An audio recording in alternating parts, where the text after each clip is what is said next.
Shalom Jemaat Tuhan, bagaimana kabar Anda? Saya percaya kasih Tuhan dan kebaikan Tuhan selalu melingkupi setiap kita semua. Saat ini saya rindu menyambut bagi setiap Anda yang baru pertama kali join di dalam ibadah online Gereja Muara Syaron Jabodetabek. Saya mengucapkan welcome home. Selamat datang dan selamat bergabung bersama dengan kami. Bagi kami, gereja bukanlah hanya sekedar gedung ibadah. Tapi gereja merupakan sebuah komunitas orang percaya di mana kita bisa saling mengenal, bertumbuh, dan melayani Tuhan bersama-sama. Terutama di masa-masa seperti ini, di musim pandemi ini, kita bisa saling mengenal, kita bisa saling mendoakan dan menguatkan satu dengan yang lain. Oleh karena itu kami rindu mengajak Anda untuk bisa join di dalam komunitas kami yang bernama Connect Group. Bagaimana caranya? Anda bisa menghubungi kami di nomor yang tertera di layar Anda. Tibalah saatnya kita akan memberikan persembahan misi yang terbaik kepada Tuhan. Persembahan misi ini bertujuan untuk pengembangan gereja lokal di Jabodetabek. Oleh karena itu, Anda bisa memberikannya melalui nomor rekening atau QR Code yang tertera di layar Anda. Jemaat yang terkasih, sebentar lagi kita akan mulai ibadah kita. Oleh karena itu, Anda bisa mempersiapkan diri Anda yang terbaik, duduk di tempat yang terbaik, sehingga Anda bisa mendapatkan berkat maksimal dari ibadah kita hari ini. Dan sebelumnya, mari kita berdoa bersama-sama. Bapak, terima kasih, kami bersyukur hari ini Tuhan memberikan kesempatan kepada kami untuk boleh beribadah bersama-sama. Tuhan, kami minta Engkau mengurapi ibadah hari ini mulai dari awal, pertengahan hingga akhirnya. Engkau mengurapi mulai dari praise and worship sampai firman Tuhan dibagikan ya Tuhan. Dan kami minta firman Tuhan menjadi kekuatan dan membangun hidup kami dan menjadikan setiap kami menjadi orang-orang yang lebih daripada pemenang.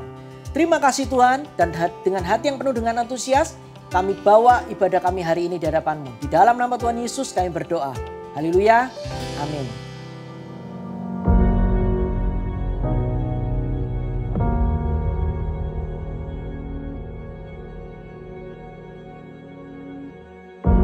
Orang yang suka memuji akan kuat roh doanya. Orang yang berdoa pasti berakhir memuji.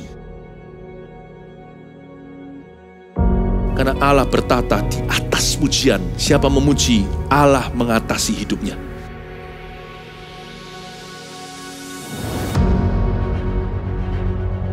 The Year of Praise, tahun pujian menjadi sebuah petualangan yang tiada dua. Menjadi sebuah pelajaran hidup yang langsung dari Kristus. Menjadi sebuah pengalaman yang indah. Waktu kita memuji Tuhan, seluruh kerajaan itu berdiri di sampingmu. Waktu kita memuji, seluruh kerajaan Allah dan kereta-keretanya yang tidak kelihatan berkuda dan berapi-api itu berada di kanan kiri. Semakin fisik kita lemah, roh kita semakin memuji Tuhan. Semakin jasmani kita terbatas, semakin rohani kita tidak boleh dibatasi.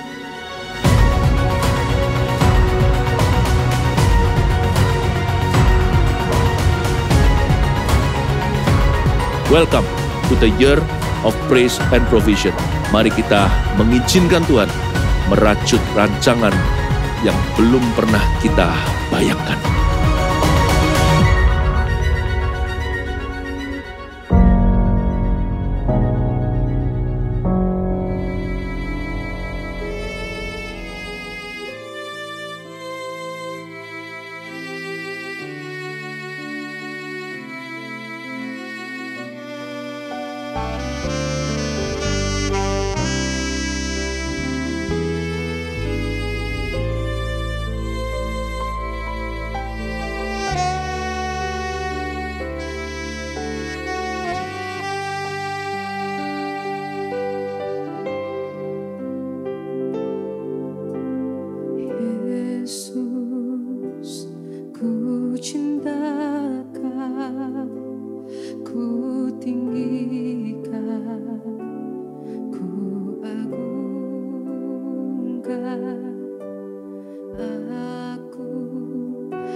Kan memuji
on, sing it with your heart. To worship you, oh my soul rejoice.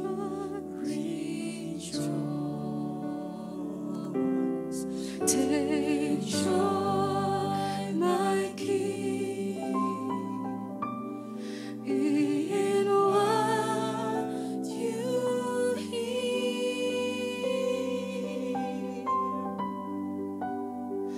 Let it be a sweet, sweet sound. Let it be a sweet, sweet sound. Oh, let it be a sweet, sweet sound in your ear.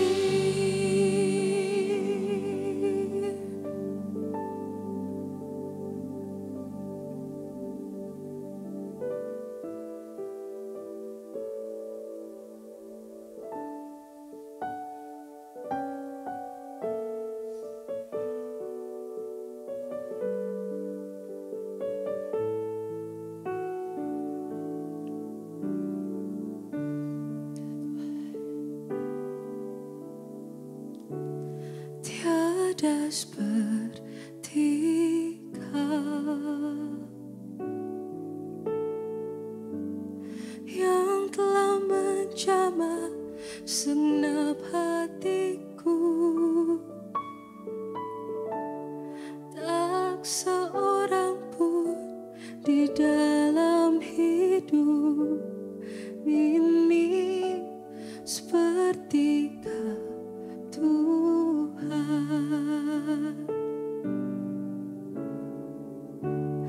Tiada seperti Kau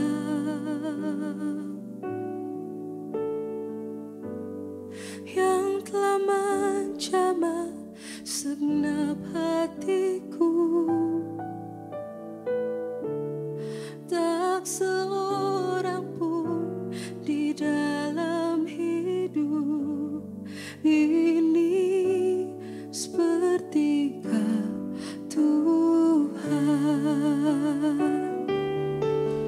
Kasih-Mu seperti sungai mengalir, kuasa-Mu menyembuhkan.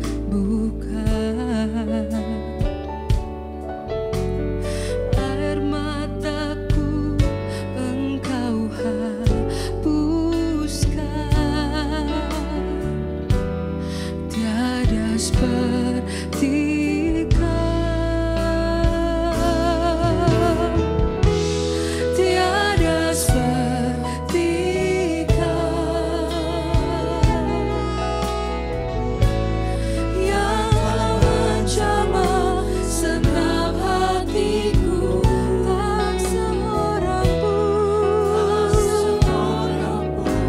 di dalam hidup ini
Tuhan, hati kami haus akan Engkau, kami rindu firman-Mu, hadirat-Mu, mengisi hati kami Tuhan, mendidik kami, mengubahkan kami Tuhan, membersihkan hati kami. Tuhan, kami mau duduk diam di bawah kaki-Mu, biar firman Tuhan hari ini berbicara kepada setiap orang yang mendengar. Firman Tuhan berkuasa jauh dari semua kata-kata yang manusia bisa sampaikan. Hamba berdoa Tuhan, firman Tuhan hari ini menjadi rema dan berkuasa mengubahkan hidup banyak orang yang mendengar. Terima kasih Tuhan, didik kami di dalam kebenaran-Mu sehingga kami jadi orang-orang yang hidup benar, semakin bersinar di dalam dunia yang gelap ini Tuhan. Terima kasih di dalam nama Yesus. Amin. Shalom saudara, apa kabarnya? Saya berdoa Anda tetap ada di dalam perlindungan Tuhan dimanapun Anda berada saat ini. Terima kasih. Hari ini apa yang mau saya sampaikan adalah sesuatu yang menarik buat saya pribadi, saudara ya. Ada satu orang tokoh di dalam firman Tuhan yang selama ini saya belum pernah sampaikan juga walaupun khotbah onsite. Tapi sekian lama saya kagum sama tokoh yang satu ini. Ada sebuah cerita di dalam firman Tuhan yang hanya satu kali perikop yang dijelaskan di dalam firman Tuhan yang menjelaskan satu orang ini. Tapi satu cerita ini saya belajar banyak, itu mengubahkan hidup saya. Dan hari ini saya rindu apa yang Tuhan sampaikan dalam kehidupan saya ini juga mengubahkan hidup Anda. Kita buka sama-sama di Lukas pasal yang ke-19, saudara. Orang ini hanya muncul satu kali ya di Alkitab di Lukas pasal ke-19 ini saja. Tapi ceritanya sangat menarik dan luar biasa sehingga saya sendiri pun cukup kagum dengan apa yang dialami oleh orang ini. Lukas pasal yang ke-19 kita baca mulai ayat yang pertama sampai ayat yang ke-10. Nanti kita akan belajar masing-masing per ayat ya. Ayat yang pertama, Yesus masuk ke kota Yeriko dan berjalan terus melintasi kota itu. Di situ ada seorang bernama Sakeus. Siapa Sakeus ini? Sakeus adalah kepala pemungut cukai dan ia seorang yang kaya. Firman Tuhan menjelaskan, mendeskripsikan siapa Sakeus ini. Ia berusaha untuk melihat orang apakah Yesus itu. Tetapi ia tidak berhasil karena orang banyak sebab badannya pendek. Maka berlarilah ia mendahului orang banyak lalu memanjat pohon ara untuk melihat Yesus yang akan lewat di situ. Ketika Yesus sampai ke tempat itu, ia melihat ke atas dan berkata, "Sakeus, segeralah turun, sebab hari ini aku harus menumpang di rumahmu." Lalu Sakeus segera turun dan menerima Yesus dengan sukacita. Tetapi orang yang melihat hal itu bersungut-sungut, katanya ia menumpang di rumah orang yang berdosa. Saudara, sampai sini dulu ya. Kita belajar tentang satu tokoh yang saya pribadi sangat kagumi. Namanya adalah Sakeus. Sakeus ini adalah seorang kepala pemungut cukai. Suatu hari Yesus di dalam perjalanannya menuju Yerusalem, dia melintasi sebuah kota yang namanya Yeriko. Kita kenalkan kota ini. Kalau saudara sudah dari kecil ikut sekolah minggu, Anda pasti tahu kota ini, ya kan?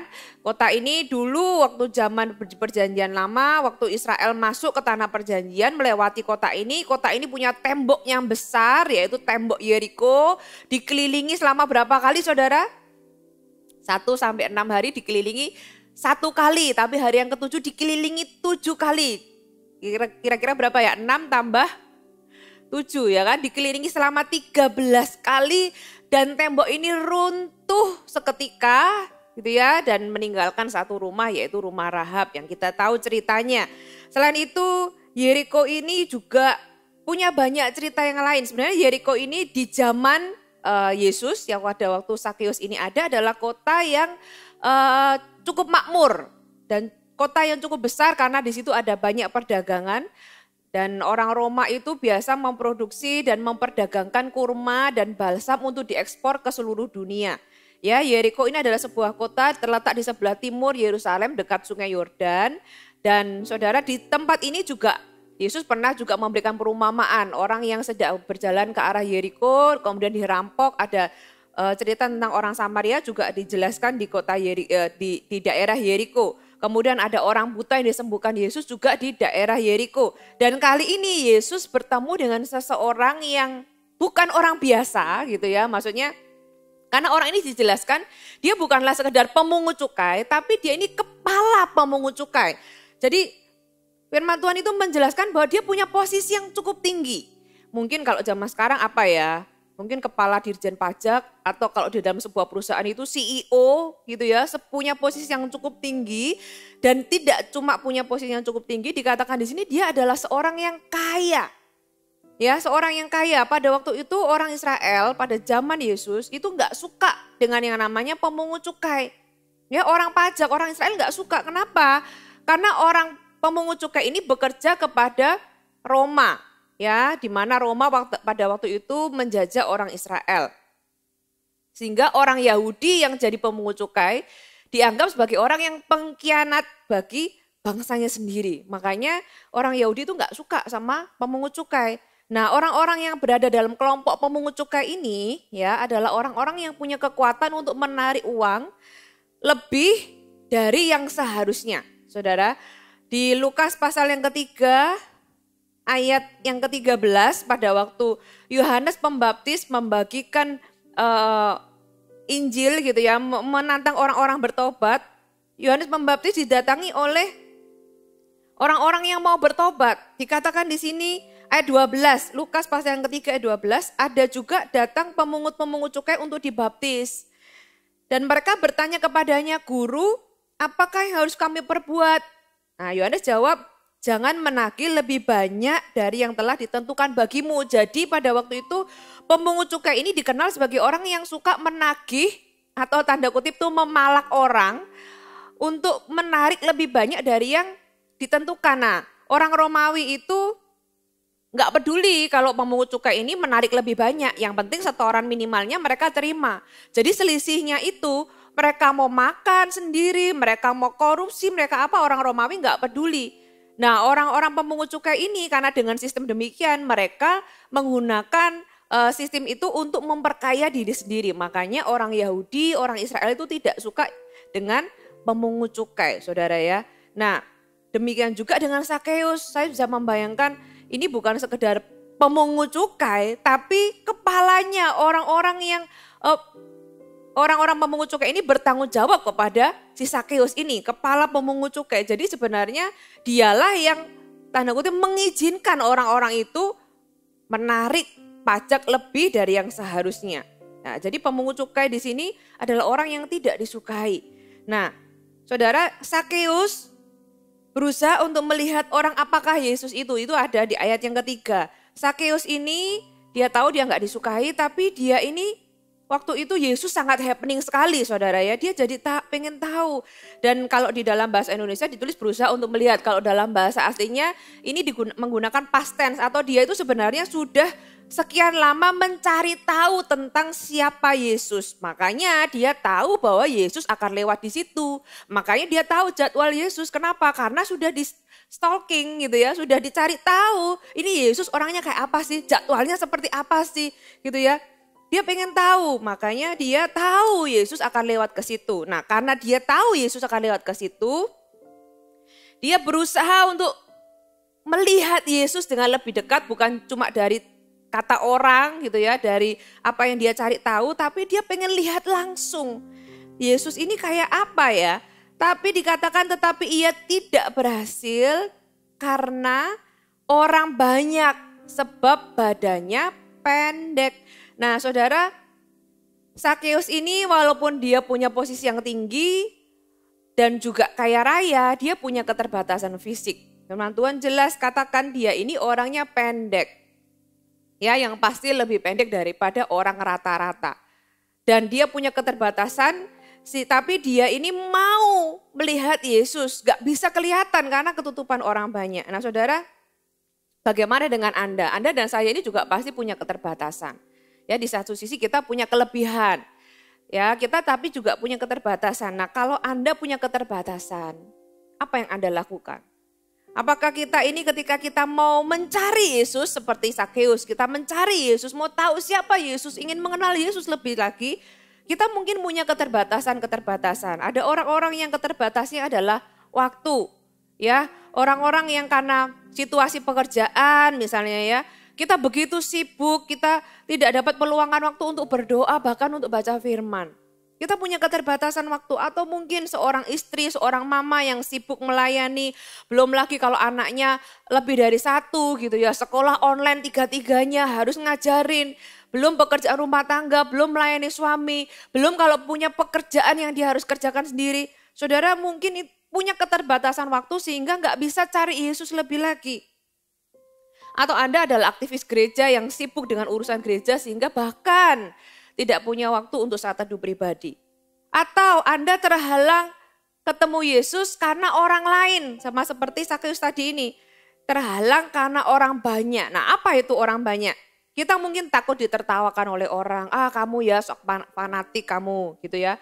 Dianggap sok suci, kita takut. Sehingga kita merasa kayak kita mau sungguh-sungguh sama Tuhan, tapi kita melihat di sekeliling kita ini kita jadi gak bisa gitu ya. Kita merasa kayak nanti kalau aku sungguh-sungguh, aku akan ditertawakan, aku akan dianggap sok fanatik, aku akan dianggap sok suci, aku akan dijauhi. Ya, kalau aku nggak sama seperti teman-temanku yang lain, nanti aku dianggap apa ya, orang-orang yang kamu ini nggak kayak kita gitu ya, nggak gaul dan sebagainya. Nah, saudara, apakah Anda punya keterbatasan itu? Pertanyaannya, apakah Anda mau seperti Sakeus yang mau berusaha ketemu Yesus dengan segala keterbatasannya? Kalau Anda punya keterbatasan waktu, kalau Anda dikasih waktu lebih, maukah Anda berdoa? Kalau Anda bisa liburan, ya, saya percaya Anda juga bisa punya waktu untuk Tuhan. Atau Anda bisa melakukannya di tengah-tengah kegiatan Anda yang lain. Misalnya sambil macet di jalan, Anda bisa dengerin lagu, ikut nyembah Tuhan, berdoa gitu ya, nyetelin worship night gitu kan. Anda bisa menyembah Tuhan, Anda bisa ambil waktu di dalam keterbatasan waktu. Anda mungkin juga bisa berkata, aku ini gak mampu, aku gak bisa ngomong banyak, tapi aku mau melayani, gimana ya? Anda bisa melakukannya dengan cara yang lain. Anda mungkin bisa menegur sapa orang lain gitu ya, memfollow up orang-orang yang belum kenal Tuhan. Anda bisa lakukan banyak hal. Nah, saudara, apa yang Sakeus ini lakukan? Berlarilah ia, ayat yang keempat, maka berlarilah ia mendahului orang banyak, lalu memanjat pohon ara untuk melihat Yesus yang akan lewat di situ. Luar biasa ya saudara ya, ayat sebelumnya menjelaskan keterbatasannya, dia nggak berhasil, dia nggak bisa, ya kan? Sebab badannya pendek, sebab orang banyak alasannya, sehingga dia nggak berhasil. Tapi dia itu tidak mengizinkan keterbatasannya, dia membatasi dia. Dia berlari, dia nggak cuma jalan, dia nggak cuma tunggu, dia nggak cuma pasif, dia lari. Dan berlari itu mendahului orang banyak. Dan nggak cuma mendahului, dia pikir walaupun aku mendahului orang banyak, nanti tetap aku ketutupan banyak orang. Dia cari jalan, dia panjat itu pohon gitu ya, supaya dia bisa melihat Yesus yang lewat di situ. Saudara, apa yang kita belajar dari ayat 3 dan 4 ini? Saudara, Sakeus ini orang yang luar biasa, saya mau jadi orang seperti ini. Ya, di mana ada kemauan, di situ pasti ada jalan. Kita belajar dari Sakeus ini, kalau ada kemauan, itu pasti ada jalan. Anda pasti akan cari dan menemukan jalan. Ya, apapun itu, apakah itu cari Tuhan, gitu kan, di dalam pekerjaan, di dalam banyak hal, itu ngomong tentang sebuah drive yang membuat orang itu mencari sesuatu walaupun ditutup di depan, dia akan cari, di samping ditutup, di bawah dia akan cari, ke atas ditutup, di atas dia akan tarik ke bawah. Orang ini, orang yang kemauannya itu bulat. Pokoknya aku mau lihat Yesus. Aku memang pendek gitu ya. Memang orang banyak nggak suka sama aku. Terus kenapa? Aku tetap mau lihat Yesus dan aku pasti bisa lihat Yesus. Saudara, ayat 3 dan 4 ini mengajarkan kita di mana ada kemauan, di situ ada jalan. Pertanyaannya, jalan itu sudah ada, Anda mau nggak? Ya, yang kedua, pelajarannya adalah tidak dibatasi oleh keterbatasan. Saudara, kita boleh punya keterbatasan, tapi kita punya pilihan untuk tidak membiarkan keterbatasan itu membatasi kita. Kenyataannya setiap kita ini punya yang namanya keterbatasan, saudara ya. Kalau dalam cerita Sakeus ini keterbatasannya fisik. Pendek mungkin kita bisa juga fisik, bisa waktu, bisa dana, ya, bisa skill, bisa dan lain-lain. Pertanyaannya apakah Anda mengizinkan keterbatasan itu membatasi Anda atau Anda tidak mengizinkan keterbatasan itu membatasi Anda? Ya saudara, banyak orang tidak berhasil itu bukan karena punya keterbatasan, bukan. Tapi karena ketidakmauan, nggak mau. Karena apa? Sudah lihat kendala dulu dan akhirnya mundur sebelum melangkah. Apa yang kita belajar juga dari Sakeus? Sakeus ini orangnya rendah hati. Dia nggak malu, dia nggak jaim ketika cari Yesus. Kemauan Anda harus lebih besar daripada kesombongan Anda kalau Anda mau berhasil. Ya kan? Tadi dikatakan dia tidak berhasil, tapi berhasil nggak? Dia berhasil kok lihat Yesus. Kenapa? Karena dia tidak mengizinkan kesombongannya itu lebih besar daripada kemauannya. Kemauan Anda harus lebih besar daripada kesombongan Anda. Saudara, banyak orang itu nggak berhasil bukan cuma karena keterbatasan. Oh alasan ini, tapi juga karena kesombongan. Sombong, pride gitu ya. Aduh aku nggak mau malu, jaim, apa kata dunia. Saudara bisa bayangkan orang sekaya Sakeus, ya, orang setinggi Sakeus, tinggi dalam arti posisi bukan orangnya karena dikatakan orang ini pendek, gitu ya. Sakeus yang sekaya ini, saya berpikir ya bisa aja nggak sih Sakeus ini bayarin orang menandu dia, ya, bayarin 4 orang dia duduk di atas tandu. Dia jadi lebih tinggi nggak dari semua orang? Dia jadi lebih tinggi, dia bisa kok sebenarnya orang ini kaya. Dia bisa bayarin orang buat taruh dia di atas tandu gitu ya. Tapi dia nggak melakukannya.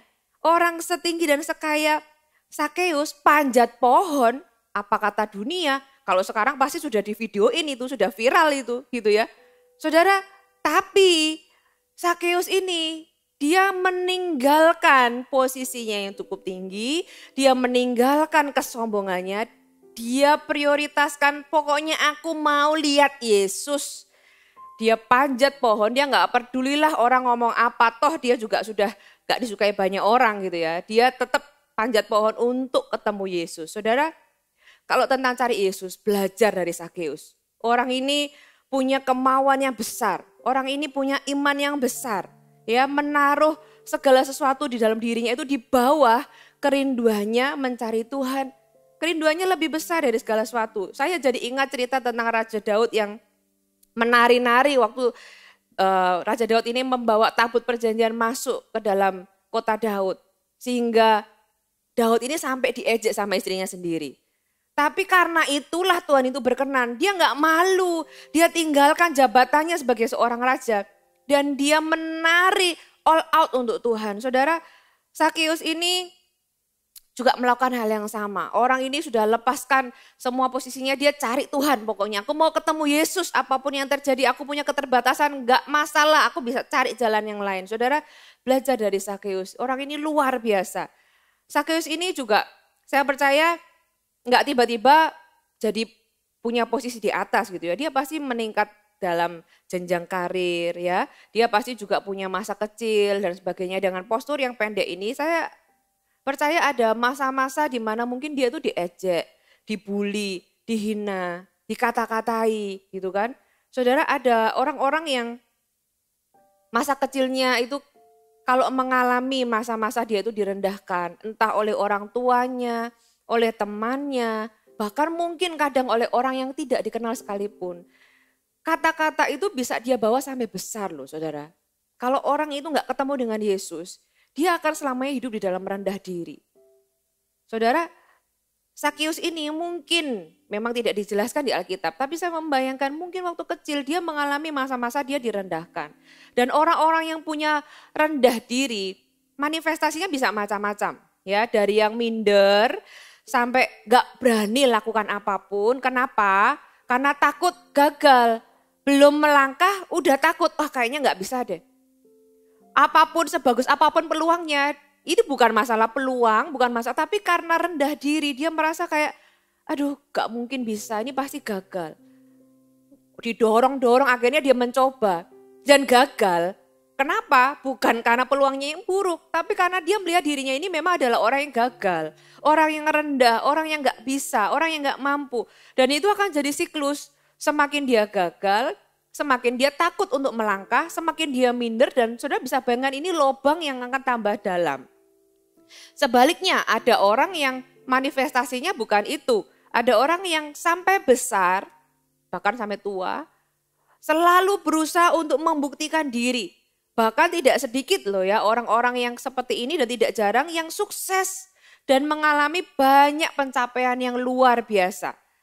Tapi dengan satu tujuan, aku harus membuktikan kepada orang-orang yang dulu pernah merendahkan aku bahwa aku tidak serendah itu. Mungkin bahkan orangnya itu sudah gak ada lagi. Kadang bertanya-tanya untuk siapa dia membuktikan. Mungkin untuk orang tuanya yang bahkan sudah meninggal. Tapi itu kayak sesuatu di dalam hati yang sebuah lubang yang ketika dia mencapai sesuatu gitu ya. Pencapaian itu akan memberikan sedikit anestesi, memberikan sedikit rasa sakit, penghilang rasa sakit. Begitu efeknya hilang, dia akan haus akan pencapaian lagi. Tujuannya cuma satu, untuk mengisi lubang kekosongan karena dia ini rendah diri. Dan itu akan terus seperti itu saudara. Dan pencapaian sebesar apapun tidak akan pernah bisa memuaskan seseorang yang hatinya itu rendah diri, bukan rendah hati ya saudara ya. Nah tapi saya juga tidak bilang bahwa orang sukses itu semua karena rendah diri, enggak. Ada orang-orang yang sukses juga karena dorongan yang benar, karena dia tahu dia dipanggil untuk jadi berkat buat banyak orang. Ya, dia didorong karena dia tahu tentang siapa dia di dalam Tuhan. Kita nggak bisa hakimi orang lain. Itu sesuatu di dalam hati yang tidak ada orang yang tahu kecuali Anda sendiri dengan Tuhan yang tahu. Ya, dan kita perlu dealing dengan itu seperti Sakeus. Saudara ya, orang ini mungkin pada waktu kecil sehingga dia itu waktu besar dia mengalami sebuah pencapaian, dia sampai di titik dia punya posisi yang cukup tinggi. Saudara, kalau Anda dulu pernah dibully, pernah direndahkan, pernah dikata-katai gitu ya. Karena mungkin keluarga Anda itu kurang berada, karena mungkin Anda punya keterbatasan fisik, mungkin karena ada kekurangan, mungkin karena satu dan lain hal Anda pernah dibully. Saya pernah ketemu dengan orang yang waktu kecil pernah dibully, sampai besar itu depresi. Saudara, padahal orangnya itu good looking gitu ya. Tapi waktu kecil dia tuh pernah direndahkan, dikata-katai bahwa kamu ini pendek, kamu ini jelek gitu ya. Sehingga itu jadi identitasnya yang dia bawa sampai besar. Saya ketemu orang ini sukses, dia good looking, tapi dia selalu merasa bahwa dia itu jelek, dia itu kurang. Sehingga di masa-masa sudah besar, ketika itu teringat lagi dia bisa depresi. Saudara, kalau hari ini Anda pernah mengalami sesuatu di masa kecil Anda pernah dibully, Anda pernah direndahkan, dihina dan sebagainya. Hari ini Yesus yang sama yang mendatangi Sakeus juga mau datang ke dalam hati Anda, ke dalam hidup Anda. Kenapa? Karena lubang itu hanya bisa diisi oleh Yesus, saudara. Ya, sama seperti Yesus menghampiri Sakeus, Yesus yang sama ini juga akan menghampiri Anda dimanapun Anda berada. Kita buka ayat, kita baca ayat berikutnya. Ya, ayat kelima, ketika Yesus sampai ke tempat itu, ia melihat ke atas dan berkata, Sakeus segeralah turun sebab hari ini aku harus menumpang di rumahmu. Saudara, kejadian ini menggambarkan sesuatu yang sebaliknya. Sakeus yang tadinya cari Yesus, Sakeus yang tadinya mencari tahu bahkan berusaha bertemu dengan Yesus, berbalik.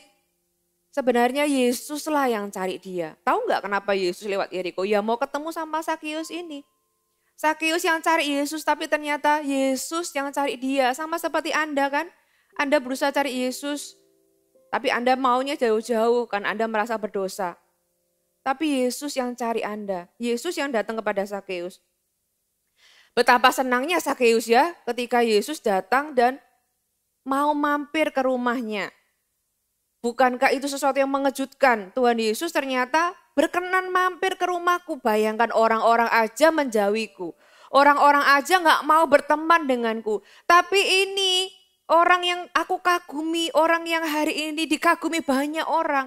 Itu mau menghampiriku, mau memanggilku dan bahkan mau tinggal menumpang di rumahku. Saudara, bagi Anda yang hari ini merasa seperti Sakeus dijauhi orang, tidak disukai banyak orang, ya Yesus yang sama ini menghampiri Anda. Dan Yesus yang sama ini tidak hanya ingin, tidak sekedar mau berkhotbah atau Tuhan itu tidak menawarkan khotbah atau doktrin. Tuhan itu menawarkan hubungan saudara kepada Anda dan saya. Bagaimana pertemuan Yesus dengan Sakeus? Yesuslah yang mendahului. Yesuslah yang mempunyai inisiatif. Dia yang terlebih dulu membuka pembicaraan dengan Sakeus. Apa yang Yesus lakukan? Yesus berhenti, saudara. Dikatakan di sini Yesus berjalan terus melewat ayat pertama. Yesus berjalan terus melintasi kota itu. Tapi ketika dia lihat Sakeus, dia berhenti. Katakan berhenti. Yesus berhenti di bawah pohon tempat Sakeus itu berada. Saudara, Yesus itu kalau sudah baca di dalam kitab Injil, saya jadi mengerti karakter Yesus. Yesus itu hatinya itu kalau lihat sebuah iman yang besar, dia itu pasti berhenti. Dia perhatikan Yesus ketika lihat orang lumpuh yang diturunkan dari atas, ya yang sampai bongkar atap terus diturunkan. Yesus gak menyembuhkan, hatinya pasti akan tergerak. Bukan karena terpaksa sudah ada di depannya, karena Tuhan itu selalu tertarik dengan yang namanya iman. Ya ada di Matius 20 dikatakan ada 2 orang buta yang teriak-teriak datang pada Yesus, Yesus gitu ya, Rabi sembuhkan kami. Orang sudah suruh mereka diam, mereka tambah keras dikatakan. Yesus itu bukan terganggu, tapi Yesus sangat menghargai yang namanya iman. Yesus berhenti dan menyembuhkan mereka. Ada wanita pendarahan yang 12 tahun. Yesus gak tahu, tapi Yesus berhenti ketika iman itu menjamah dirinya. Demikian juga dengan Sakeus. Orang ini imannya terlihat dari apa? Dari tindakannya. Dia itu sampai rela manjat pohon demi lihat Yesus. Yesus gak mungkin gak berhenti. Yesus berhenti saudara. Yesus berhenti dan Yesus melihat ke atas. Menarik ya. Ketika semua orang memandang rendah Sakeus. Sebaliknya Yesus itu memandang ke atas. Yesus melihat kepada Sakeus. Dan ketika Yesus melihat mata Sakeus. Yesus tidak datang dengan penghakiman. Tapi Yesus datang dengan penerimaan. Yesus datang dengan kasih. Dan ketika Yesus melihat Sakeus, apa yang Yesus lakukan? Dia memanggil Sakeus. Sakeus, segeralah turun. Saudara, saya bisa membayangkan Sakeus ini disebut loh namanya. Sakeus, segeralah turun. Mungkin bagi Anda yang melihatnya sekilas kayaknya biasa aja. Tapi bagi yang mengalaminya ini sangat luar biasa. Saudara, demikian juga dengan Anda. Di firman Tuhan, Yesaya pasal yang ke-45 ayat yang kedua, saya mau bacakan bagi Anda. Yesaya pasal yang ke-45 ayat yang kedua. Ayat yang ketiga. Aku akan memberikan kepadamu harta benda yang terpendam dan harta kekayaan tersembunyi. Sebab engkau tahu bahwa akulah Tuhan Allah Israel yang memanggil engkau dengan namamu. Yesus tahu nama Anda masing-masing. Tidak kebetulan orang tua Anda memberikan nama Anda. Itu juga atas seizin Tuhan. Tuhan tahu nama Anda dan kalau Tuhan menghampiri Anda, Dia akan panggil nama Anda. Ya karena Tuhan itu Allah yang sangat personal. Allah yang sangat pribadi. Dia panggil, Sakeus turun. Dan Tuhan menawarkan hubungan. Sakeus, aku mau spend time sama kamu. Aku mau menumpang di rumahmu. Saudara, pertanyaannya, kalau Yesus hari ini menghampiri Anda dimanapun Anda berada, lewat firman Tuhan ini, maukah Anda membuka hidup Anda, membuka hati Anda, membuka rumah Anda, membuka diri Anda untuk Tuhan masuk dan memerintah di dalam kehidupan Anda?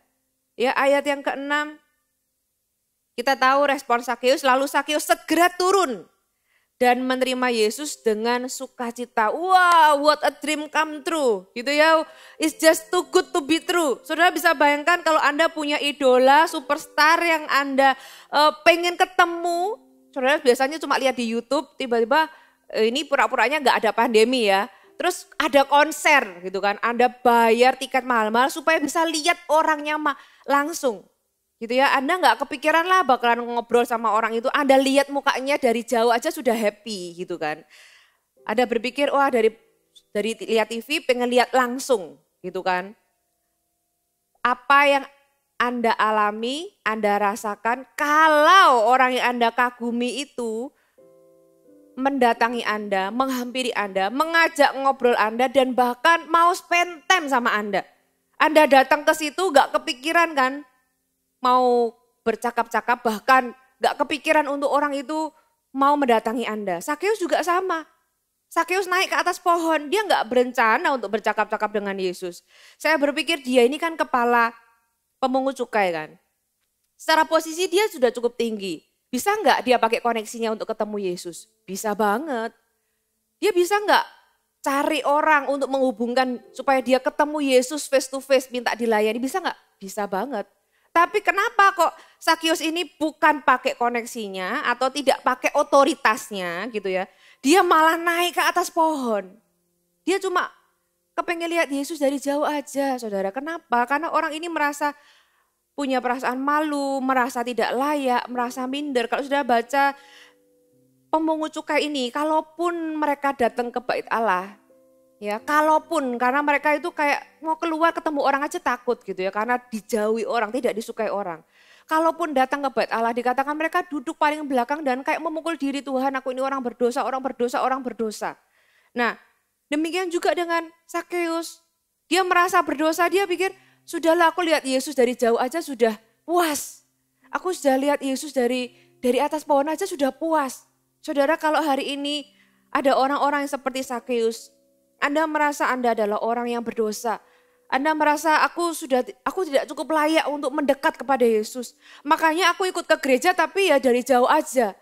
Aku gak mau terlalu dalam ikut Yesus. Aku ya secukupnya lah karena aku ini merasa berdosa, aku ini gak bisa apa-apa, aku masih punya banyak hal yang aku belum beres. Sehingga Anda ikut Yesus, Anda cari Yesus tapi Anda dari jauh. Sama seperti Sakeus. Saudara, Allah yang sama yang menghampiri Sakeus juga menghampiri Anda. Puji Tuhan, Yesus itu memanggil Sakeus. Ini loh, pribadi Yesus. Yesus itu enggak jijik sama orang berdosa. Yesus itu enggak menghindari orang berdosa. Bahkan Yesus bilang, Sakeus ayo turun, aku mau spend time sama kamu. Dari Sakeus segera turun. Saya bisa membayangkan pasti di dalam pikiran Sakeus ini banyak pertanyaan. Aduh gimana ya? Rumahku belum siap misalnya. Atau waduh takut, minder, happy, excited. Sudah bisa bayangkan itu perasaan campur aduk jadi satu. Mungkin dia bertanya-tanya Yesus mau ngapain ini gitu ya. Tapi Sakeus mengesampingkan semua pertanyaan, mengesampingkan perasaannya. Apa yang dia lakukan? Dia segera turun. Apa yang kita belajar dari ayat ini? Saudara, segera turun. Bagaimana dengan Anda? Jangan tunda-tunda dalam meresponi Tuhan. Tuhan bilang, Sakeus ayo turun. Sakeus gak mikir, bingung, bertanya, takut gitu ya. Apa yang Sakeus lakukan? Dia segera turun. Saudara, kalau Tuhan memanggil Anda, kalau Tuhan menyuruh Anda sesuatu, kalau Tuhan berbicara kepada Anda melalui firman Tuhan, melalui orang lain, melalui khotbah, saudara jangan tunda-tunda meresponi Tuhan. Belajar dari Sakeus, makanya saya bilang orang ini itu saya sangat suka gitu ya, kagum orang ini responnya cepat. Dia langsung turun, dia langsung menerima Yesus dengan sukacita. Dia mengesampingkan semua perasaan yang lain, dia cuma pilih satu. Pokoknya aku senang aja ketemu Yesus. Yesus ternyata gak cuma mau dilihat dari jauh, tapi ternyata Yesus mau mendekat. Sakeus adalah sebuah model dan contoh bagi kita. Bagaimana kita ini seharusnya memperlakukan Yesus. Mencari dia dengan segenap hati, dengan usaha yang nyata. Ya, gak cuma cari tahu dari orang lain, tapi dia itu mendahului, dikatakan berlari mendahului orang banyak. Dia gak mau ketinggalan, dia berusaha, dia gak pakai orang lain, dia cari sendiri, dia lari sendiri, dia manjat sendiri. Ya, gak nyuruh orang lain, dia cari sendiri. Cari Tuhan itu juga dengan kerendahan hati. Jangan cari Tuhan, jangan datang kepada Tuhan dengan posisi Anda. Jangan datang sama Tuhan dengan kekayaan Anda. Jangan datang kepada Tuhan dengan kesucian Anda. Kesucian kita kayak kain kotor di hadapan Tuhan. Datang kepada Tuhan dengan kerendahan hati. Ya, tetap cari Yesus walaupun kita ini masih merasa berdosa. Walaupun kita ini sepertinya dijauhi orang, tetap cari Yesus. Jangan izinkan itu menghalangi Anda untuk mencari Yesus. Ya, membuka diri dan membuka rumah untuk Yesus. Saudara, izinkan Yesus gak cuma masuk di satu area dalam kehidupan Anda, tapi seluruh area dalam kehidupan Anda. Terima Yesus dengan sukacita. Menerima Yesus tanpa memperhitungkan kata orang. Menerima Yesus dengan pertobatan yang sejati. Kita lanjutkan ayat yang ke-7. Tetapi semua orang yang melihat itu bersungut-sungut, katanya, Yesus ini menumpang di rumah orang berdosa. Saudara, dari seluruh perikop ini sebenarnya satu ayat ini yang paling gak enak dibaca ya. Kenapa? Karena orang lain itu kok bisa ya bersungut-sungut, harusnya kan happy gitu loh, ada jiwa baru. Yesus itu menghampiri orang ini supaya pasti kita tahu lah Yesus itu menghampiri bukan supaya untuk menghakimi tapi mempertobatkan, mengasihi orang ini, kok malah bersungut-sungut. Saudara, pelajaran buat kita apa? Apakah kita ini pernah ya jadi orang seperti orang banyak, merasa lebih baik dari orang lain? Kita merasa bahwa orang lain ada orang-orang yang tidak layak terima Tuhan. Kita merasa lebih baik. Kita merasa lebih layak melayani Tuhan daripada orang lain. Kalau kita lihat orang bekas pemabuk, orang gak pernah ke gereja, orang yang bahkan nipu kita gitu ya, yang bertobat mengalami kasih Kristus, Anda merasa orang ini ya dulu kan hidupnya gak baik. Sekarang sok-sok melayani gitu, benerin dulu lah hidupnya. Gak kayak aku gini loh lebih baik. Saudara, jangan jadi orang banyak ini. Jangan jadi orang yang merasa lebih baik dari orang lain sehingga kita menghalangi atau gak suka lihat orang lain itu mengalami Tuhan. Walaupun kita bahkan gak suka sama orangnya, tapi izinkan hati kita ini tidak menghalangi Tuhan itu bekerja dalam hati orang itu. Ya saudara, ayat ke-8. Tetapi Sakeus berdiri dan berkata kepada Tuhan, Tuhan, setengah dari milikku akan kuberikan kepada orang miskin. Dan sekiranya ada sesuatu yang kuperas dari seseorang akan kukembalikan 4 kali lipat. Ayat ini sendiri itu menjelaskan banyak hal. Dan saya suka sekali dengan respon Sakeus. Dan saya melihat orang ini itu one of a kind. Kalau orang ini punya kekayaan, anggap aja berapa ya kekayaan orang kaya ya, 100 miliar misalnya. Sudah bisa bayangkan 50 miliar langsung diberikan kepada orang miskin. Sudah what a decision gitu loh, sebuah keputusan yang radikal yang saya gak pernah baca dari ayat yang lain. Sebuah keputusan yang saya pikir kok bisa ya Sakeus itu tanpa mikir panjang loh saudara. Yesus gak nginep di rumahnya sebulan loh saudara ya. Yesus itu menumpang mungkin cuma sehari. Tapi dalam one moment dia bisa mengambil keputusan yang sangat luar biasa. Setengah dari milikku akan kuberikan kepada orang miskin.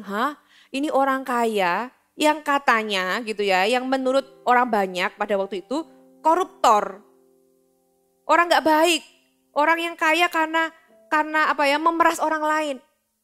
Ya dia memperkaya diri sendiri, membiarkan orang lain miskin, tapi yang penting aku kaya. Ketika dia ketemu Yesus, dia bilang, Tuhan setengah dari milikku. Kalau dia punya uang 1 triliun, berarti dia akan kasih untuk orang miskin itu 500 miliar ya, betul ya. 1 triliun kan berarti 1000 miliar ya. 500 miliar untuk orang miskin. Apa dia nggak takut jatuh miskin loh saudara? Apa dia nggak takut jatuh miskin? Gitu ya, sampai saya garu-garu. Saya pikir orang ini luar biasa sekali dan nggak cuma itu. Sekiranya ada sesuatu yang kuperas, ya yang katanya pemungut cukai itu kan suka meras. Kalau ada sesuatu yang aku peras akan kukembalikan 4 kali lipat. Saudara, ya kata sekiranya ada sesuatu ini sebenarnya menggambarkan bahwa belum tentu. Sakeus ini juga belum tentu seburuk yang orang lain kira. Tapi memang itu stigma masyarakat bahwa pemungut cukai itu suka memperkaya dirinya dengan tagihan menagih sesuatu yang lebih daripada seharusnya. Tapi kata sekiranya ada sesuatu sebenarnya menjelaskan bahwa belum tentu ada. Tapi kalaupun ada, ya, Sakeus ini bilang tak kembalikan 4 kali lipat. Saya tanya saudara ya, kalau orang itu, ya dia itu korupsi, mengambil sesuatu biasanya untuk apa? Untuk diri sendiri, ya kan? Biasanya habis nggak saya tanya? Biasanya akan habis. Apa? Foya-foya, memperkaya diri, menikmati gitu ya, dan kehidupan dan sebagainya. Tapi dia bisa kembalikan 4 kali lipat. Lalu, sudah bisa bayangkan 4 kali lipat ini uang dari mana coba? Bukan cuma setengahnya dikasih orang miskin, tapi 4 kali lipat dari yang dia peras. Berarti orang Sakeus ini kaya bukan karena dia itu suka meras sebenarnya. Tapi karena dia itu pintar mengelola. Cuma orang yang pintar mengelola yang bisa melipat gandakan uangnya. Ya, dari 1 bisa jadi 4, makanya dia bisa bilang tak kembalikan 4 kali lipat. Karena uang yang tanda kutip yang sudah hasil perasan itu sudah kulipat gandakan gitu kan. Kalau misalnya habis ya kan gak bisa kembalikan. Berarti orang ini adalah orang yang sangat pintar di dalam mengelola apa yang dipercayakan dalam kehidupannya. Saya mau jadi orang kayak gini saudara, Anda mau orang yang dipercayakan sesuatu dia bisa mengelola bahkan memultiplikasikan. Jadi ketika dia itu butuh untuk memberi sesuatu pada orang lain, dia itu punya banyak. Karena apa? Karena yang 1 sudah jadi 4 bahkan lebih. Makanya dia bisa kembalikan berkali-kali lipat. Saudara, keputusan yang luar biasa dari Sakeus ini, saya bisa melihat gambaran yang lebih besar. Mungkin orang Israel pada waktu itu banyak yang berdoa, Tuhan aku ini diperas. Tuhan pulihkan ekonomiku, Tuhan pulihkan ekonomiku. Orang-orang pemungut cukai ini memeras aku Tuhan sehingga uangku ini habis. Tuhan menjawab mereka dengan cara mempertobatkan Sakeus.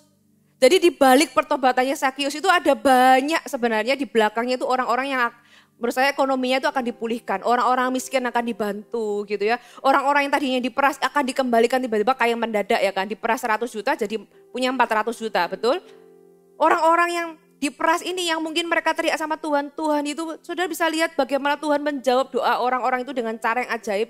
Tuhan itu sepertinya ini cerita tentang Sakeus. Tapi sebenarnya di balik Sakeus itu ada doa-doa orang lain. Itu yang dijawab sama Tuhan.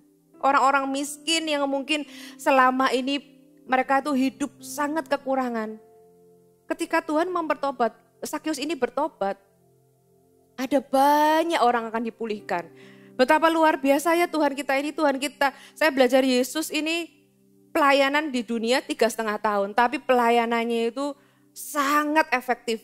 Nanti saya akan khotbahkan lain kali. Yesus itu ketemu dengan orang-orang kunci. Orang-orang kunci itu gak selalu orang hebat ya saudara ya.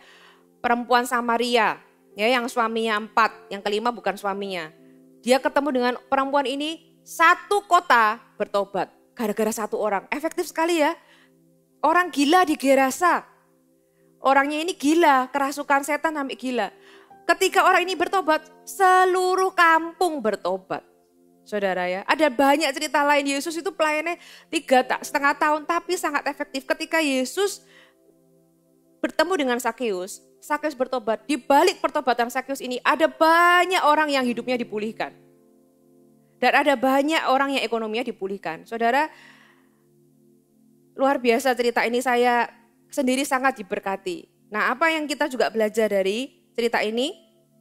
Ketika kita ini tahu bertobat, insyaf dari kesalahan kita. Si Sakeus ini insyaf, Tuhan mungkin selama ini aku ini gak peduli dengan orang miskin. Aku ini hanya peduli dengan diriku sendiri, memperkaya diriku sendiri. Pertobatan itu saudara harus ada buahnya. Ya, gak cuma kita itu terima Yesus, that's it, masuk surga. Enggak, Tuhan itu mau, firman Tuhan bilang pohon yang gak berbuah akan ditebang. Iman kita, pertobatan kita itu harus ada buahnya. Ya, pertobatan itu pergantian raja di dalam hati kita. Siapa? Kalau bagi Sakeus, kalau dulunya uang, Tuhan masuk dalam hatinya, uang itu sudah gak ada artinya lagi. Ya kan? Pertobatan itu bukan cuma permintaan maaf, tapi juga pertanggungjawaban. Bukan cuma restorasi, bukan cuma pemulihan, tapi juga restitusi atau pembayaran. Sesuatu yang kita tahu bahwa aku tuh pernah menyalahi orang ini. Saudara, kalau Anda pernah menipu seseorang, Anda pernah memeras seseorang, ya kalau kita ini sungguh-sungguh bertobat di jamaah Tuhan, Anda tahu Tuhan itu sayang sama Anda. Tuhan menghampirimu, Tuhan mengubah hidupmu, Anda nggak akan cuma minta maaf sama orang itu, Anda akan kembalikan beserta dengan bunga-bunganya gitu ya. Kalau Anda pernah menyalai seseorang dengan kata-kata, apakah itu anak Anda, orang tua Anda, pasangan Anda, atau mungkin teman Anda. Amsal 12 ayat yang ke-8 dikatakan, saya rasa kalau ini kita semua pasti pernah ya melakukannya ya, termasuk saya. Amsal 12 ayat yang ke-18. Ada orang yang lancang mulutnya seperti tikaman pedang. Berapa banyak dari kita kalau kita pas marah, kita pas jengkel gitu ya, mulut kita tuh jadi lancang. Dan itu menggoreskan luka di dalam hati orang lain. Tetapi lidah orang bijak mendatangkan kesembuhan. Ternyata Anda bisa menyembuhkan loh hati orang lain dengan apa? Dengan kata-kata kita. Kalau Anda pernah menyalahi seseorang dengan kata-kata Anda, jangan cuma minta maaf. Tapi balut, sembuhkan. Dengan apa? Dengan kata-kata Anda. Sesuatu yang bisa menyembuhkan apa yang sebelumnya dilakukan. Saudara, kita perlu belajar dari Sakeus. Sakeus ini dia bukan cuma bertobat terima Yesus, tapi dia melakukan yang namanya restitusi. Mengembalikan, bahkan lebih, bahkan beserta bunganya, bahkan berkali-kali lipat. Saudara, bagaimana dengan Anda dan saya? Ketika Anda mendengarkan firman Tuhan ini, apa yang Tuhan ingatkan dalam hidup Anda? Apa yang Tuhan ingatkan? Atau mungkin Tuhan mendorong sesuatu di dalam hati Anda. Jangan keraskan hatimu, ingat seperti Sakeus kita belajar. Jangan tunda-tunda dalam meresponi Tuhan. Ya, ayat yang ke-9 dan ke-10 kata Yesus kepadanya, hari ini telah terjadi keselamatan kepada rumah ini. Karena orang ini pun anak Abraham. Sebab anak manusia datang untuk mencari dan menyelamatkan yang hilang. Dua ayat ini menjelaskan bahwa Injil itu ditawarkan untuk semua orang, termasuk orang seberdosa dan seburuk masyarakat, mau bilang seburuk apapun, Injil itu untuk semua orang. Ya, dan Tuhan itu meresponi iman. Di sini mungkin sebagai orang yang tidak disukai sebagai pemungut cukai, entah Sakeus ini orang Yahudi atau bukan Yahudi, yang penting dia itu nggak disukai gitu ya. Mungkin dia orang Yahudi, tapi saudara, ada orang-orang yang menganggap kalau kamu orang Yahudi, kenapa kamu mengkhianati bangsa ini? Identitas itu sudah gak perlu lagi gitu ya buat Sakeus. Tapi Sakeus dikasih identitas, kamu ini anak Abraham. Kenapa? Karena dia punya iman. Dia berhak menerima janji-janji Allah. Kenapa? Karena imannya itu kepada Yesus dia tunjukkan lewat perbuatannya. Lewat keputusan-keputusannya. Sehingga Tuhan berkata, sudah ini bukan lagi kamu Yahudi atau bukan Yahudi. Ini bukan lagi kamu disukai orang atau gak disukai orang, tapi kamu ini anak Abraham. Tuhan memberikan identitas yang baru untuk Sakeus. Dari kata-kata sebab anak manusia datang untuk mencari dan menyelamatkan yang hilang. Jelas di sini Tuhan datang ke kota ini. Dia mau menyelamatkan Sakeus. Dia tahu orang ini butuh Tuhan dan Tuhan datang menghampiri, memanggilnya untuk turun. Dan Yesus spend time dengan Sakeus, sehingga Sakeus sungguh-sungguh memberikan hidupnya dan bertobat 180 derajat, hidupnya diubahkan Tuhan. Mari kita menghampiri Tuhan. Seringkali kita berpikir kitalah yang cari Tuhan.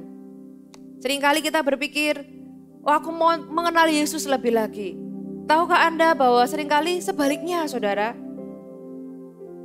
Tuhanlah yang mencari Anda. Tuhanlah yang selalu berinisiatif untuk menghampiri Anda. Tuhan mau mendatangi Anda dimanapun Anda berada hari ini. Kalau ada orang-orang yang engkau mau Tuhan, aku tahu aku orang berdosa.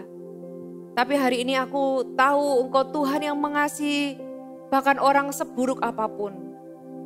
Kalau hari ini engkau adalah orangnya, mari buka hatimu lebar-lebar. Izinkan Yesus masuk ke dalam hatimu. Kita nyanyikan lagu ini. Yesus,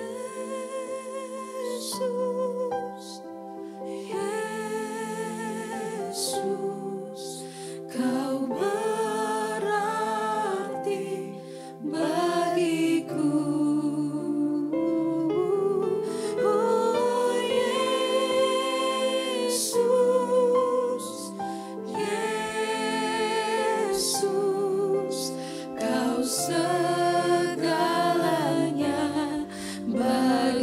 katakan Yesus, Yesus.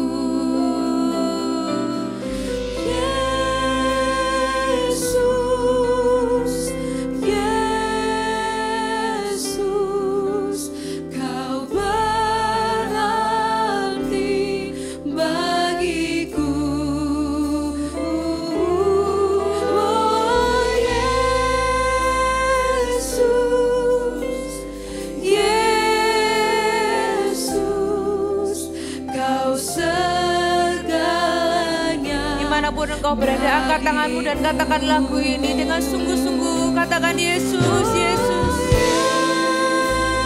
Yesus,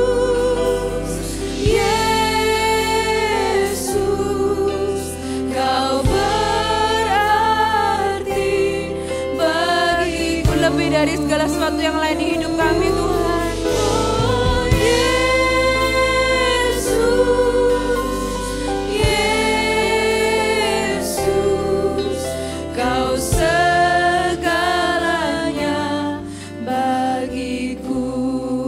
Hari ini, saya tahu Yesus ada dimanapun engkau berada. Hari ini firman Allah untuk Anda. Tuhan tahu apa yang engkau alami, bahkan sejak engkau di dalam kandungan ibumu, bahkan sebelum engkau mengenal dirimu sendiri. Kalau hari ini ada orang-orang yang engkau masih menanggung perkataan orang lain yang mungkin kau pernah dengar, kau pernah terima pada waktu engkau masih kecil. Kau pernah direndahkan, kau pernah dibully, kau pernah diejek, kau pernah dihina. Dan kau masih tanggung itu sampai besar, sampai hari ini. Mungkin itu dari orang tua Anda, mungkin itu dari teman Anda, mungkin itu dari sahabat, keluarga, atau bahkan orang yang Anda gak kenal. Hari ini saudara, izinkan Tuhan menghampiri dan mengisi lubang itu. Kau tidak harus hidup di dalam rendah diri selamanya. Engkau tidak harus hidup di dalam keminderan Anda. Engkau bukan orang yang gagal. Engkau bukan seperti apa yang manusia katakan tentang engkau. Sakeus dijauhi orang. Sakeus bertemu dengan stigma dari masyarakat. Tapi Yesus gak peduli. Bahkan ketika Yesus dibilang orang-orang bersungut-sungut, engkau menumpang di rumah orang berdosa. Yesus gak peduli, Yesus gak dengerin semua orang itu. Yesus peduli dengan hidup Sakeus, hidup Anda juga. Yesus mau peduli, Yesus peduli dengan hidup Anda. Kenapa? Karena lubang itu hanya bisa diisi oleh Yesus. Berhenti dari lingkaran yang melelahkan, yang membuat Anda terus ingin membuktikan diri. Bahwa aku tidak serendah apa yang orang katakan tentang aku. Aku tidak seperti itu. Anda terus membuktikan diri. Anda tidak perlu membuktikan diri lagi. Izinkan Yesus mengisi kekosongan itu. Izinkan Yesus memberikan Anda identitas yang baru. Izinkan Yesus berkata bahwa engkau orang yang aku ciptakan. Engkau sempurna, engkau utuh. Engkau bukan orang yang gagal. Engkau bukan orang yang tidak bisa melakukan apa-apa. Tapi engkau adalah orang yang aku ciptakan dengan potensi yang luar biasa. Ada banyak talenta, ada banyak potensi yang aku taruh di dalam dirimu. Hari ini buang semua kata-kata yang kau pernah dengar. Ampuni mereka yang pernah menyakiti hatimu. Izinkan Yesus memberikan identitas yang baru di dalam hatimu. Kalau hari ini engkau adalah orang-orang yang engkau tahu, engkau rindu sama Tuhan. Tapi engkau punya keterbatasan. Punya keterbatasan waktu, fisik, tenaga dan sebagainya. Kita belajar dari Sakeus. Jangan izinkan keterbatasan itu membatasi kita. Cari Tuhan dengan sungguh-sungguh. Di masa pandemi ini mungkin kita gak bisa bertemu secara face to face, onsite di ibadah dulu. Tapi tidak berarti itu membatasi kita mencari Tuhan. Anda bisa cari. Di mana ada kemauan, di situ ada jalan. Cari Tuhan. Cari firman Tuhan mengisi Anda. Tinggal di dalam komunitas. Rendahkan hati Anda di dalam mencari Tuhan. Jangan bawa posisi kekayaan dan semuanya. Cari Tuhan seperti Sakeus. Orang ini kaya, orang ini punya posisi yang cukup tinggi. Tapi dia cukup rendah hati untuk mencari Tuhan. Itulah yang membuat Tuhan itu berhenti dan memanggil dia. Buka hidup Anda, buka rumah Anda. Yesus mau masuk di dalam keluarga Anda. Anak-anak Anda, pasangan Anda, Tuhan mau bekerja di dalam kehidupan mereka. Buka hidupmu lebar-lebar. Saudara, kalau ada juga hari ini orang-orang yang kau merasa berdosa. Tuhan, aku gak layak. Hari ini izinkan Tuhan berkata, aku melayakkan engkau. Aku menebusmu. Hari ini bertobat sungguh-sungguh. Kalau engkau tahu, kau insyaf, kau tahu kau sudah melakukan kesalahan di masa lalu. Hari ini bertobatlah sungguh-sungguh dan biar pertobatan itu melahirkan buah-buah pertobatan. Kalau ada yang perlu restitusi, lakukan restitusi. Apakah itu berupa kata-kata, apakah itu berupa barang. Bukan cuma permintaan maaf tapi pertanggungjawaban. Saudara, hari ini firman Tuhan kita belajar dari Sakeus. Orang ini bertobat bukan cuma sekedar menerima Yesus dengan sukacita. Enggak, tapi dia rela berkata, Tuhan, setengah dari hartaku aku berikan pada orang miskin. Bahkan kalau ada orang yang aku pernah peras, aku akan kembalikan 4 kali lipat. What a decision. Hari ini ambil keputusan dimanapun kau berada. Apapun pertobatan Anda, biar hari ini keputusan Anda akan memberikan buah-buah yang berkenan di hadapan Tuhan. Kenapa? Karena Yesus yang sekarang menjadi Raja dalam kehidupan Anda dan saya. Amin. Mari dimanapun Anda berada, taruh tanganmu di dada Tuhan. Hamba berdoa untuk setiap orang yang mendengarkan tayangan ini. Kau hadir ya Tuhan. Kau jamah hati mereka seperti kau jamah hati Sakeus. Izinkan Tuhan memandangmu seperti Yesus memandang Sakeus dengan penuh penerimaan, dengan penuh kasih. Hari ini Yesus mau masuk ke dalam hatimu. Terima dia dengan sukacita. Di dalam nama Yesus Tuhan aku melihat orang-orang yang diubahkan, orang-orang yang bertobat, orang-orang yang mengambil keputusan yang radikal dalam mengikut Yesus. Terima kasih Tuhan. Terima kasih Tuhan. Kita nyanyikan lagu ini sungguh-sungguh. Kau segalanya bagiku. Yesus, Yesus, Kau berarti bagiku. Oh Yesus, Yesus, Kau segalanya bagiku. Yesus,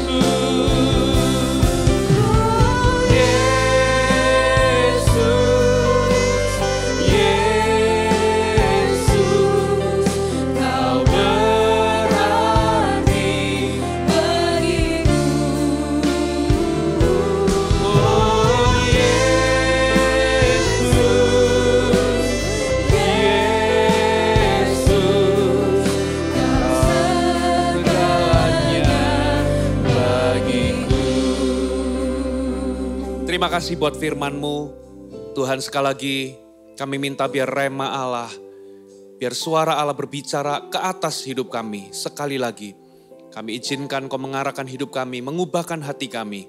Kami simpan perkataan-Mu ya Tuhan, menjadi hikmat di mana kami harus menjalani kehidupan.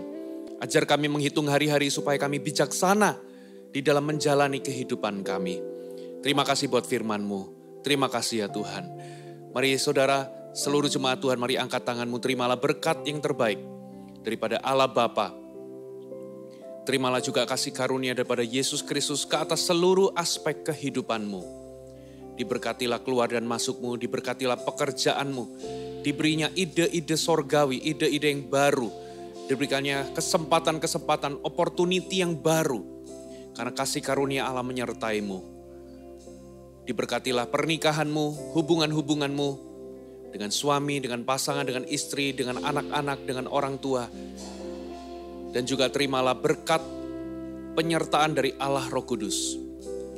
Roh Kudus yang diam di dalam dirimu, yang senantiasa memimpinmu. Aku lepaskan berkat ini di dalam nama Yesus. Mari Bapak Ibu Saudara sekalian yang terima, katakan sama-sama, amin.